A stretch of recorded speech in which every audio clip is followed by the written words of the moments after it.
À la une de cette édition 20h du 23 mai 2013, Recherche et Innovation, la ministre en charge du domaine évalue et encourage les responsables et autres chercheurs pour le travail abattu dans l'amélioration des semences du palmier à huile. Madeleine Tchenti a dit toute cette appréciation au cours de la visite de travail qu'elle a effectuée ce 23 mai 2013 au centre spécialisé de recherche sur le palmier à huile de la Dibamba. C'est dans la capitale économique du pays.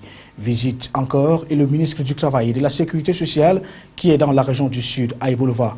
Là-bas promeut le dialogue social au sein des entreprises opérant dans les projets structurants. À Niambisson, site du barrage hydroélectrique de Mevele, le membre du gouvernement a invité la partie chinoise à renforcer le standing de vie et surtout les conditions de travail des ouvriers sur le site. Voilà pour le sommaire, les détails. À tout de suite. Bonsoir à tous. Merci de rester sur Camille 24. Il faut dire, parlons donc à l'ouverture de ce journal de l'autoroute Simalen-Yaoundé et les travaux qui commencent bientôt. La réévaluation a été faite ce 23 mai 2013 à l'issue de la descente sur le terrain de la délégation interministérielle constituée des ministres Jean-Claude Boinchou de l'habitat et du développement urbain, Patrice Ambassadeur des travaux publics, Jacqueline Kong-Abessike des domaines cadastres et affaires foncières, de Abassadou, ministre en charge des marchés publics et de la secrétaire d'État auprès du ministère de l'Habitat et du développement urbain, chargée de l'habitat, Madame Thibon Billon Marie-Rose. Cette visite qui faisait suite à celle de décembre 2012 dernier a été ponctuée par 4 arrêts et à chacun de ces arrêts, le délégué du gouvernement auprès de la communauté urbaine de Yaoundé, Jibel Timiovouna, conducteur de ces travaux et même du projet qui donnera un autre visage à la ville de Yaoundé, expliquer à la délégation ce qui sera fait dans un avenir très proche.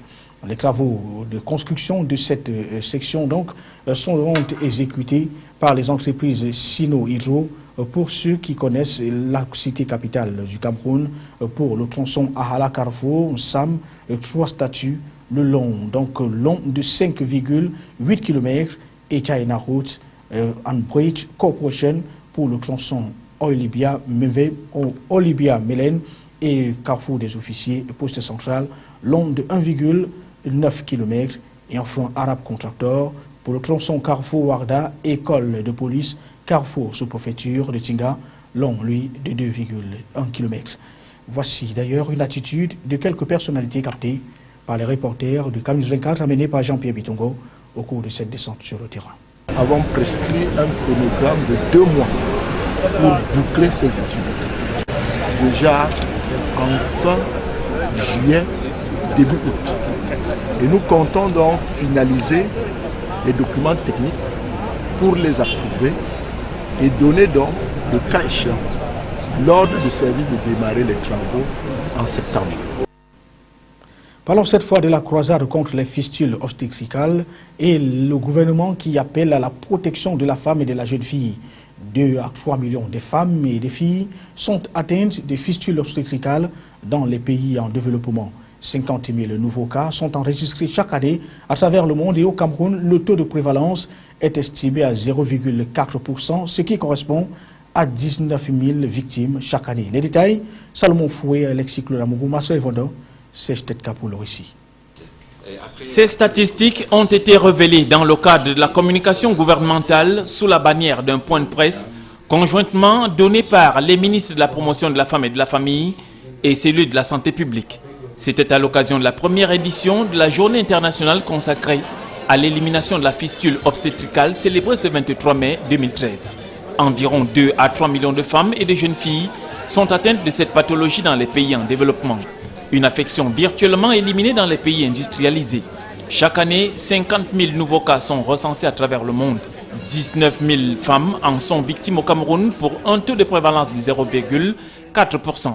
Des chiffres qui reflètent uniquement la partie visible de l'iceberg, tant il est difficile d'avoir des données exactes de cette maladie dite de la honte qui parfois oblige les victimes à se cacher. Le centre, l'Est, l'Adamawa, le Nord et l'extrême Nord apparaissent comme des régions les plus affectées du Cameroun.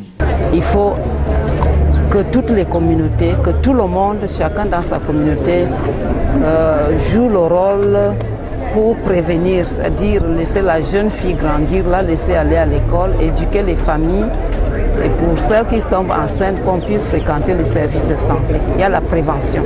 Les professionnels de la médecine définissent la fistule obstétricale comme une affection qui survient généralement lors d'un accouchement prolongé sans assistance médicale. C'est un orifice anormal qui laisse échapper les urines et ou les selles par les voies génitales féminines de façon continue et involontaire, conduisant les personnes qui en sont victimes à un isolement profond et à la menace d'autres complications médicales. En guise de traitement, seule une intervention chirurgicale permet de réparer la fistule.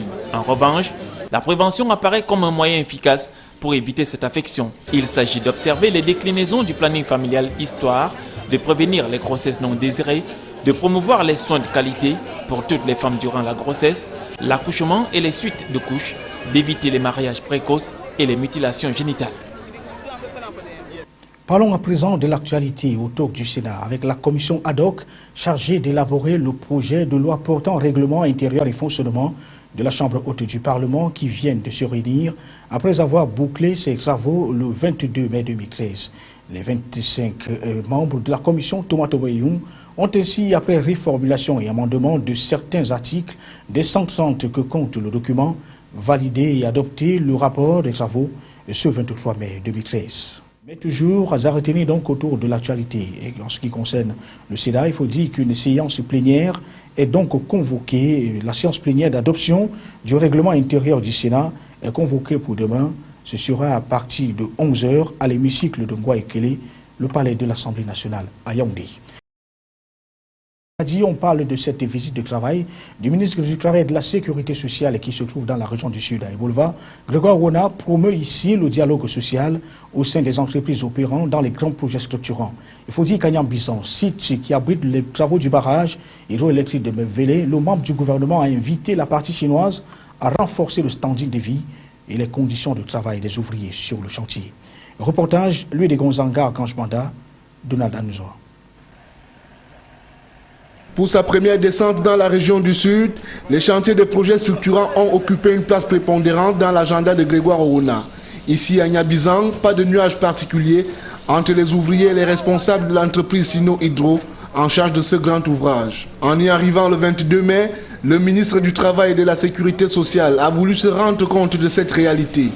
Le tour du propriétaire effectué dans les logements qui abritent les employés lui a permis de vérifier le standing des dortoirs, de la cuisine, du réfectoire et des toilettes. Dans le même sillage, il a manifesté un intérêt sur la question de la prise en charge des cas de maladie et d'accident. Les échanges menés au cours de la séance de travail ont rassuré le ministre sur le caractère très propice du climat social dans ce chantier. En dépit de ce constat, Grégoire Orona n'a pas manqué d'exhorter les patrons chinois à faire des aménagements sur la plateforme salariale appliquée ici, en y insérant des primes et des possibilités d'être reclassés. Des propositions d'ailleurs bien accueillies par l'entrepreneur. Aux travailleurs, il a recommandé le respect des clauses contractuelles et beaucoup de discipline. C'était l'autre information à l'ouverture de cette édition d'information avec la recherche et l'innovation et la ministre en charge du domaine qui évalue donc et encourage les responsables et autres chercheurs pour le travail abattu dans le cadre de l'amélioration de la sémence sur le palmier à huile. Il faut dire que Madeleine Tchouente a dit toute cette appréciation au cours de la visite qu'elle a effectuée ce jour dans la capitale économique du pays et plus précisément dans le centre spécialisé en charge de la recherche sur le palmier à huile. Éric Ticheux et José Ngonga nous en disent plus. Cette descente sur le terrain intervient après le début de cet exercice entamé il y a 4 ans. Des années au cours desquelles les résultats de la recherche ont été plutôt positifs, à en croire l'analyse de Madame la ministre qui n'a pu s'empêcher à quelques recommandations. Vous-même, vous avez vu, il y a beaucoup de richesses ici. Il y a des jeunes qui aimeraient être multiplicateurs de semences. Nous pouvons être maintenant l'interface entre ce que nous faisons dans les laboratoires et ces jeunes gens qui cherchent du travail. Ça peut rapporter beaucoup d'argent. Ce que je veux, c'est que les populations comprennent que la recherche peut produire des richesses.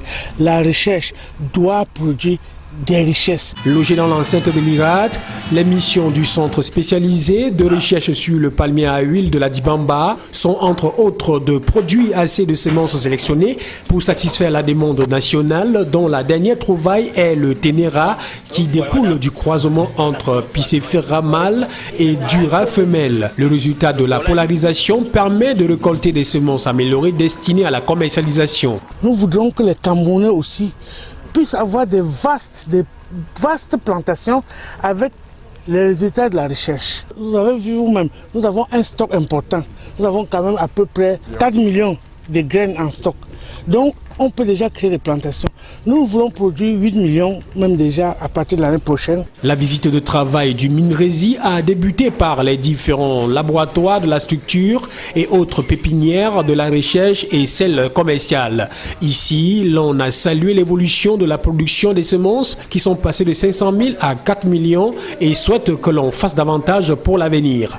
Pour finir, la ministre a saisi l'occasion pour annoncer la mise à disposition de la somme d'1,5 milliard de francs CFA de bourse pour le soutien des chercheurs qui lui apporteront des projets intéressants en raison de 50 millions par chercheur. De toutes autres choses à présent, éducation et des prix pour récompenser la bonne tenue des établissements fruits de la coopération nippo-camerounaise. 5 écoles du programme Don japonais ont reçu argent et du matériel divers pour accentuer l'hygiène et l'entretien des bâtiments de ces lieux de savoir établis dans la région du littoral. C'était au cours d'une cérémonie qui a eu lieu ce 23 mai, une cérémonie au cours de laquelle la cérémonie était donc présidée par le gouverneur de la région du littoral, Joseph Bétier Assomo. L'opération rendue à sa 2e édition vise ainsi à promouvoir les efforts d'hygiène dans les dites écoles afin de préserver les infrastructures. Stéphane Bonjo et Jean-Jacques Kondoa pour les détails.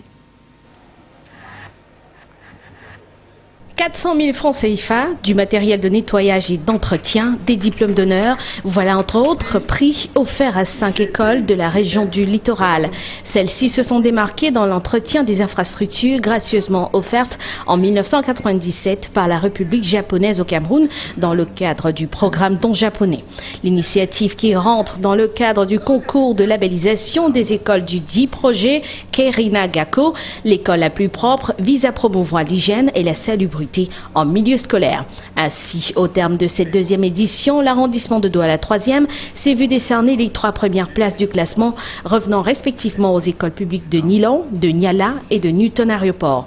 Pour le maire de la localité, les critères qui ont milité en leur faveur sont le propre de Douala 3e, car l'hygiène et la salubrité constituent leur cheval de bataille.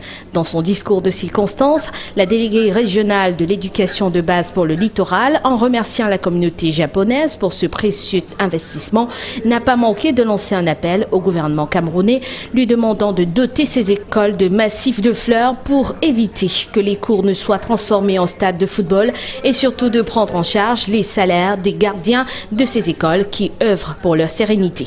Ainsi, pour la promotion des comportements favorables à l'amélioration des conditions de vie et de travail dans les écoles, des brouettes, balais, serpillères, savons, différents matériels et produits d'hygiène, ainsi que des enveloppes de 100 à 250 000 francs constitueront les différents prix des 3 écoles lauréates.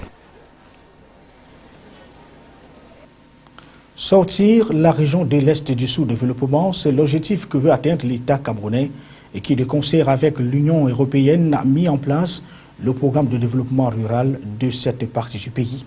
Le 4e comité de pilotage, présidé par le gouverneur de la région de l'Est, vient donc de se réunir dans un hôtel de la place pour évaluer les travaux réalisés ou alors en cours de réalisation dans le secteur de l'élevage, de l'agriculture et de l'éducation. Les précisions avec Ernest Ateba Roméo-Tignan, Divinapi pour le récit.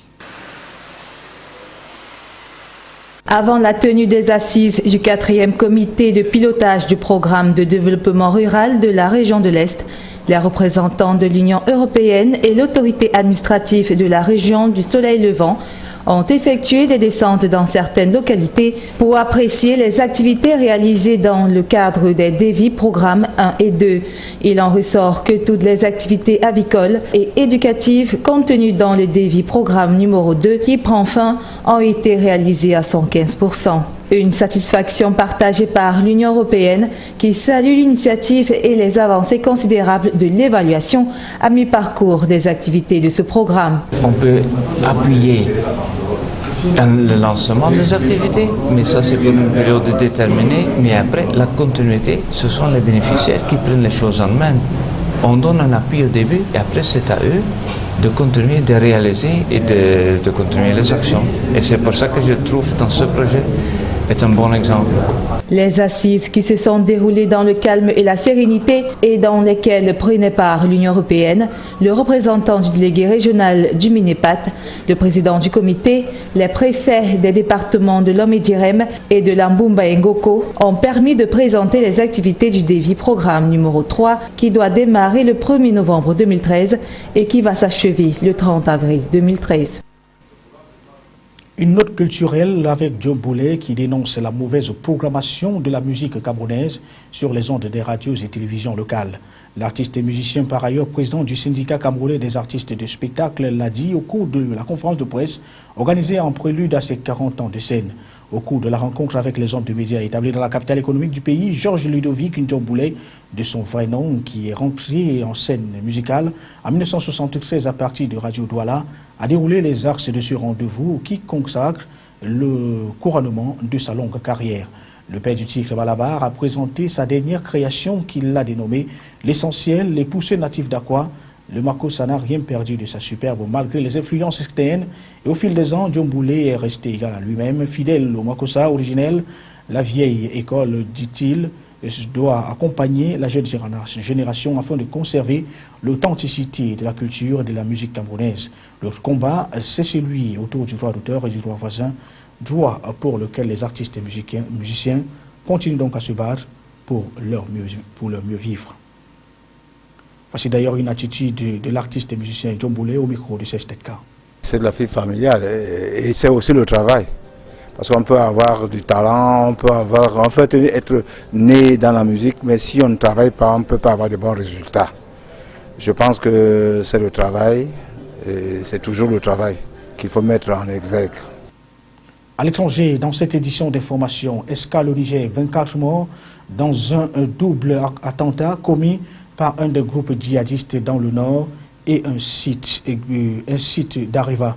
Royaume-Uni, des habitants sous le choc à Woolwich après le meurtre d'un soldat par 2 hommes. Et puis diplomatie, John Kerry en visite au Proche-Orient pour relancer le processus de paix. L'AFP résume l'actualité internationale. Le Niger attaqué par un groupe armé djihadiste. Un double attentat à la voiture piégée a fait une vingtaine de morts dans le nord du pays. Un kamikaze a également pris plusieurs militaires en otage. À Arlit, l'une des bombes a explosé sur un site minier du groupe Areva, faisant 1 mort et 14 blessés. Le groupe qui a revendiqué ces attentats affirme avoir voulu viser la France et le Niger à cause de leur engagement au Mali. Les habitants sous le choc dans le quartier londonien de Woolwich, au lendemain de la mort d'un soldat poignardé en pleine rue par 2 hommes au discours d'extrémistes islamistes. Le Premier ministre britannique David Cameron réfléchit à d'éventuelles mesures à prendre pour éviter un autre drame de ce type. Il a par ailleurs dénoncé une attaque contre la Grande-Bretagne, mais aussi une trahison de l'islam. John Kerry en visite au Proche-Orient pour relancer le processus de paix. Le secrétaire d'État américain a rencontré le Premier ministre israélien Benjamin Netanyahou, puis le président palestinien Mahmoud Abbas. L'objectif est de relancer les négociations de paix gelées depuis près de 3 ans. Israël et les Palestiniens continuent à s'accuser mutuellement de repousser la relance du dialogue. Mobilisation de la dernière chance pour les salariés de Virgin. Le tribunal de commerce de Paris leur a accordé jusqu'au 10 juin pour examiner les offres de reprise. Il a jugé que les offres actuelles n'étaient pas satisfaisantes. Mais l'espoir reste mince pour les salariés après le retrait du principal repreneur. L'enseigne Virgin est en redressement judiciaire depuis la mi-janvier. Georges Moustaki s'est éteint. L'inoubliable auteur de Milord et du Métèque est décédé des suites d'une maladie respiratoire. Il avait 79 ans. Moustaki avait écrit pour les plus grands, de Barbara à Reggiani. Le monde de la chanson salue aujourd'hui le talent immense de celui que l'on surnommait le pâtre grec. En sport football, les anciennes gloires du football camerounais militent pour un changement à la Fédération camerounaise de football. Quelques-unes d'entre elles, réunies autour de Joseph-Antoine Bell, ont donné un point de presse ce 23 mai 2013 dans la capitale économique du pays. C'est ici à Douala. Au cours des échanges avec les hommes de médias, elles sont revenues sur certains problèmes que connaît la Fédération, avec comme exemple de conséquences l'annulation du processus électoral dans certaines ligues régionales et départementales à travers le territoire national. Le cas de la Ligue régionale du littoral a été longuement évoqué pour ses anciennes gloires. Le respect des textes édictés par la Fédération camerounaise de football éviterait les conflits idéologiques et qui ont quelquefois abouti à des affrontements physiques. Cette sortie médiatique des anciennes gloires du football arrive alors que prévu samedi à Yaoundé, l'élection du nouveau président de la Fédération camerounaise de football. Et puisqu'on parle de cette élection, elle est donc annoncée pour le 25 mai dans la capitale politique du pays. La candidature du président sortant fait des vagues, annoncée pour ce week-end d'élection du nouveau président de l'instance fêtière du football pourrait se dérouler dans une ambiance électrique. Jusqu'ici, toutes les ligues n'ont pas encore élu leur président. Ajoutez à cela les nombreux recours qui sont venus annuler les assises dans 3 régions, à savoir le littoral, l'extrême nord et le nord. Toutefois, la commission électorale fédérale entend organiser l'élection ce 25 mai avec 3 candidats pour le poste de président, avec en tête Iya Mohamed, candidat à sa propre succession. Michel Atiba pour les détails. En face du candidat sortant Iya Mohamed, Marlène Kadi Mvoutou et John Begeninde. Le deuxième est le premier vice-président de l'actuelle équipe. Mais seule la candidature de M. Iya Mohamed fait paniquer plus d'une personne et même ses adversaires. Tous ont d'ailleurs demandé l'annulation de sa candidature à la commission électorale fédérale malgré la validation. Ici, l'on évoque l'article 35. Tout candidat au poste de président ou de membre du comité exécutif de la FECAFOOT doit remplir les conditions d'éligibilité ci-dessous. Être citoyen camerounais jouissant de ses droits civiques, avoir atteint la majorité civile, résider sur le territoire camerounais, n'avoir pas été convaincu de malversation financière, ne s'être jamais refusé, cutis de sa gestion. L'interprétation de cet article serait la paume de discorde. L'équipe en place soutient mordicus que la disposition n'inquiète nullement la candidature de M. Iya Mohamed. Elle s'appuie d'ailleurs sur le verdict des membres de la commission électorale qui jouissent d'une indépendance totale. Mais en face, l'on évoque l'influence que le président sortant a eue sur les membres qu'il a lui-même nommés, même si c'était au cours d'une assemblée générale. À ce chapelet de dysfonctionnement, les couacs enregistrés au niveau des ligues régionales et même départementales, où la plupart des élections ont été annulées par la chambre d'arbitrage et de conciliation du Comité national olympique et sportif camerounais. Sur les 10 régions, seules 6 ou 7 seraient à jour. Jusqu'ici, tous les contentieux n'ont pas encore été vidés. En clair, l'élection de ce 25 mai à Yaoundé pourrait connaître de fortes tensions, même si à quelques jours de sa tenue, le corps électoral constitué de plus de 110 membres est déjà connu. Tous ont reçu leur carton d'invitation, sauf chamboulement in extremis, le candidat Iya Mohamed parle largement favori. Au programme sur Cam News 24, juste après ce journal, puisqu'on continue à parler de la mise en place de la Chambre haute du Parlement, et voilà, c'est un entretien que Sadou Mamoudou nous propose avec la sénatrice Delphine Tchatanier, j'y arrive. Elle est la sénatrice du SDF pour la région de l'Ouest Cameroun. C'est à suivre juste après ce journal. Et au courant des 22h, vous aurez une édition de conversation sur Cam News 24. C'est un rendez-vous au cours duquel, vous savez, on revient sur les points marquants de l'actualité. Cette fois, nous sommes allés dans les couloirs de la culture à rencontrer John Boulet, qui est donc un artiste et musicien de renom. Il fête pour ce 24 mai 2013 ses 40 ans de scène. Avec lui, nous allons aborder la problématique du droit d'auteur au Cameroun et bien entendu son parcours musical au cours de ces 4 décennies. L'information est en continu sur Cam News 24. Bonsoir.